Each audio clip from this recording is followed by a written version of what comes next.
Hi everybody, good afternoon. Thank you David for the wonderful introduction and for remembering that poem, and I'm so happy for you that it got published. I think that gives me a clue as to where to start. And by the way, I just want to acknowledge where we are. This is such a cool room. It feels like I'm in Mad Men, right? And have you guys been to the restroom? It's like being in Austin Power music video. Just saying.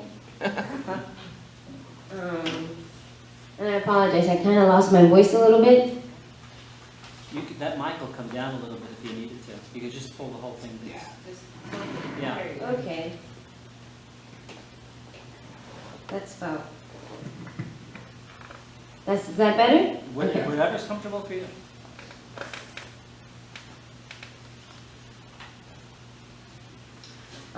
David actually workshopped this poem with me as well, and this one was published in Mango, which I brought a copy there.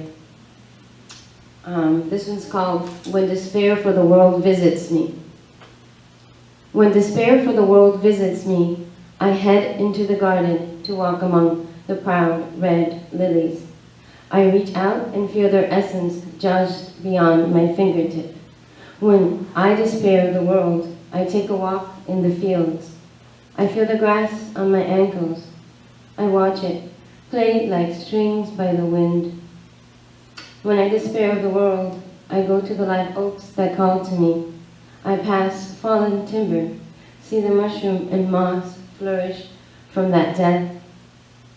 I listen to water trickling from the pond, watch the hummingbird sip nectar from the orange Susanna flower. I enter into the silent language of nature. I think I forgot to thank the SoFloPoJo Journal for hosting me. I actually sent this poem to you guys, but you guys didn't pick it. That's okay. No hard feelings. This one did win. It was chosen in an anthology, so no hard feelings, right? And this one is called Royal Flamenco Dancer. Royal red, orange flowers dance amidst the bluest of skies in a powerful braccio of your branches.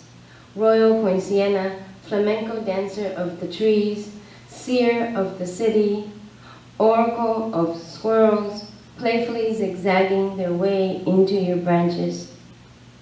Your trunk, frozen in a flamenco pose, waves goodbye to a setting sun just beyond your branches.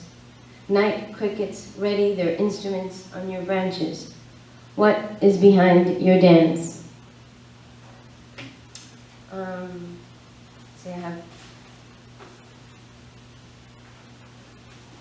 wanted to read to you this one that I wrote.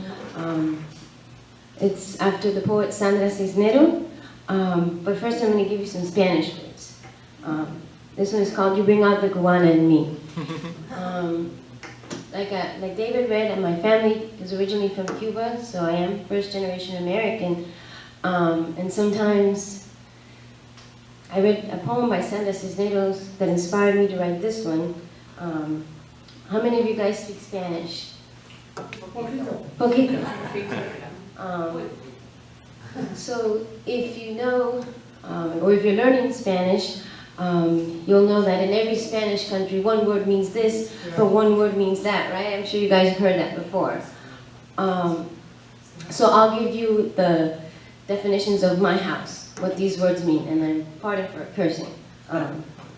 So one word that I use in here is come mierda.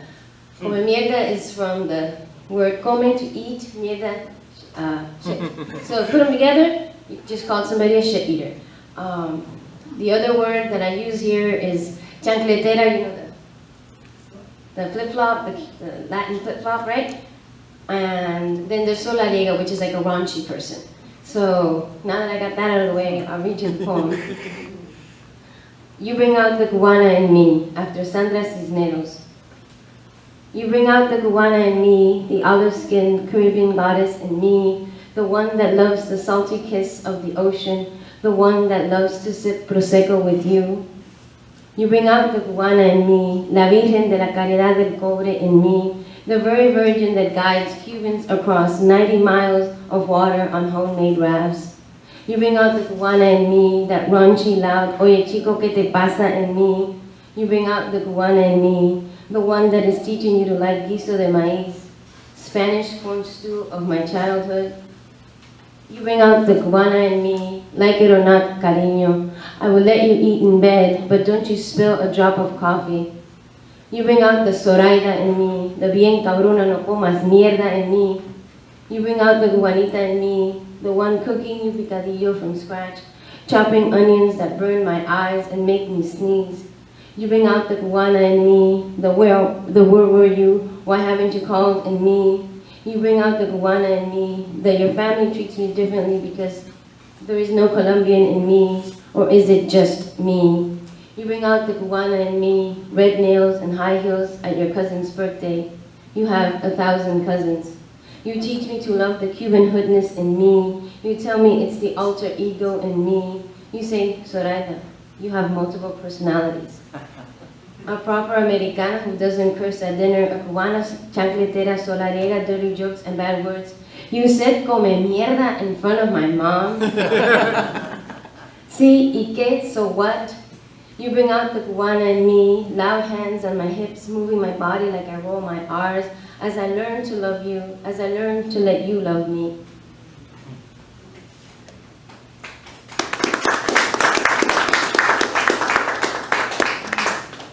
I do have my little book that I am going to read from, but it's so little that you're going to get a spoiler alert really fast. So I'll read you one. This is the first time I read from my phone.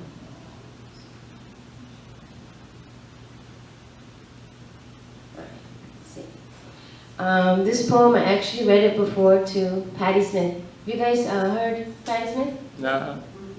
So I read it for her. I hope she called me back because I sent her, I gave her the poem after the reading, so I was hoping she would call me, but she never did. That's okay. I can hope, right? So this one is a poem for Patti Smith. Steel-covered hair, wayward blue eyes, her hands ever reaching for that deep cup of black coffee.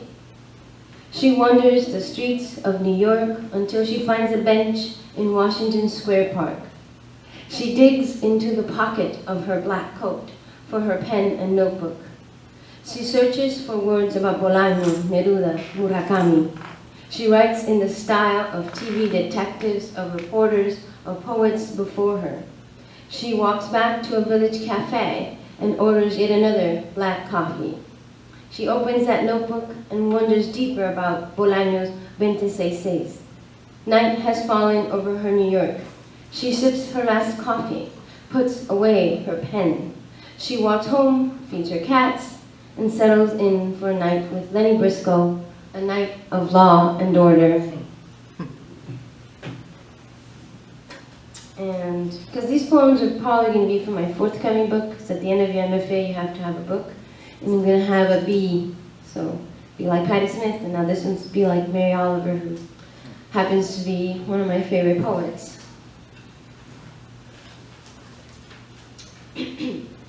Be like Mary Oliver.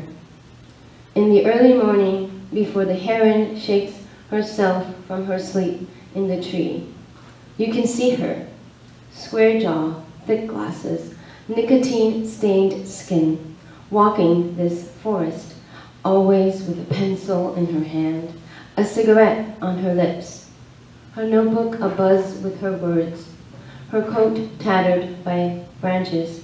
She follows a snail, then climbs a tree. She sees two hummingbirds talking to each other, listening to each other's song. One flies away. The tree shudders alive with colors. She climbs down, heads to the marsh to find mussels sleeping on the side of a barnacle. She thanks the mussel for their life, that she now has breakfast. She picks mushrooms from the soft ground. She returns home, cleans and prepares the mussels and mushrooms. She eats and begins to type, the white page waiting all morning. Now for my little book, This is a chapbook. Chapbooks go back to like the 16th or the 17th century, before regular newspapers.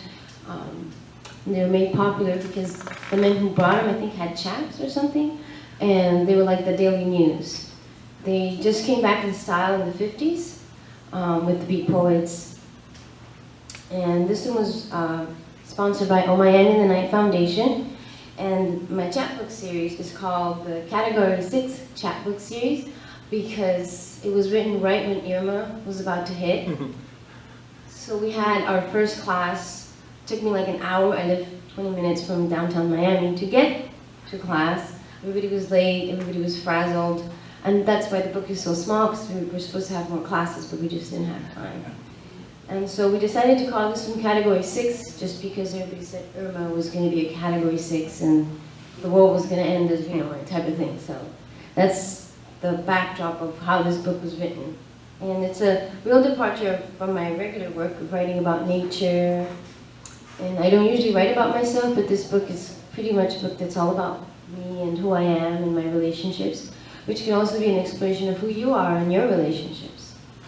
I'll start with a quote in the beginning of my book. What a hard business being human. All we know and remember shadows every simple act.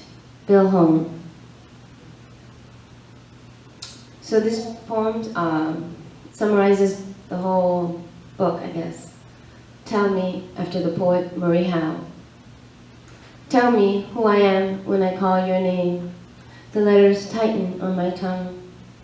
I am trying to be thoughtful this early autumn day, trying to steer my thoughts to blue jays playing in the remains of an oak. The hurricane has devastated their homes. The trail now a battleground of dead bodies, dead trees. What are they seeing? What are they feeling? Who am I when I call your name? I want to cry now, for the longing I feel, for the boardwalk now closed, yellow tape blocking my entrance, barring me from the sea now quiet, now tired from walking on shore, tired from drowning rocks and neighborhoods. Who am I to you? Tell me why I feel this deep longing. I think of my friend trying to have a baby, her face scarred from acne, her womb scarred from her last miscarriage. Tell me, who am I when you bring me café con leche in a styrofoam cup? Who am I? Me, the one with unruly locks, bad posture, the one you have chosen, the me you're kissing now.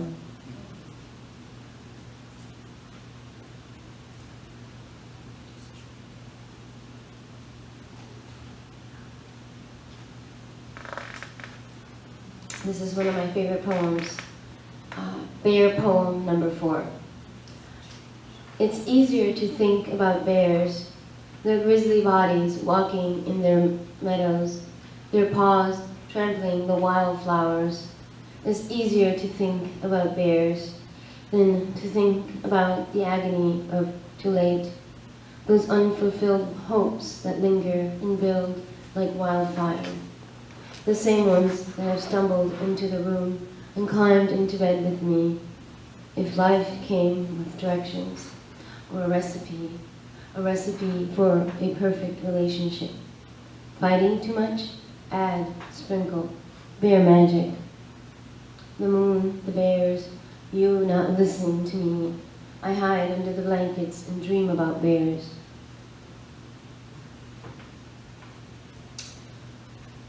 Two more, and then I think my time's up, right? Flesh. Do you think of me as pieces of flesh on bone? Not a girl, not a woman named Ziggy, just flesh. Rich, lovely, bare flesh. Are we someone to someone? Mother, wife, daughter, bear. I exhale. I nest my head on the tuft of your neck. Am I someone to you?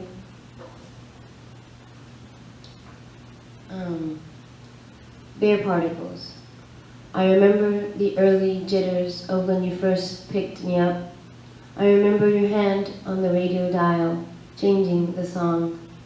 I remember loving your tan fingers and clean nails without cuticles. I remember thinking, I can love him. I remember I smelled like fried food. I remember the first time I cried because I was loving him. I was laying my head in the tuft of his chest. I knew then, love, like 1,000 paper cranes, was released.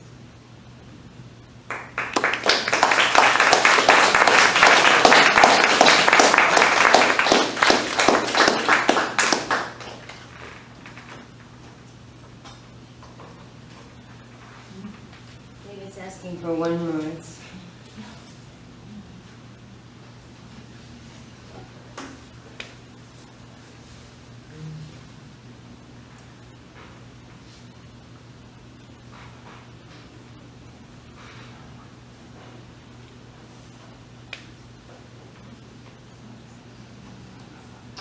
I'll read an alba, which is a lover's. It's written like, how do I explain an alba? Like when two lovers have been together and they're not supposed to be together, and this is the poem that they write before they are discovered by the king and before they're beheaded and stuff like that. This morning, yeah. So this morning, laying or lying in the dark, wrapped in sheets, minutes before the sun invades the land, I slide my hand on your chest, kiss the back of your neck.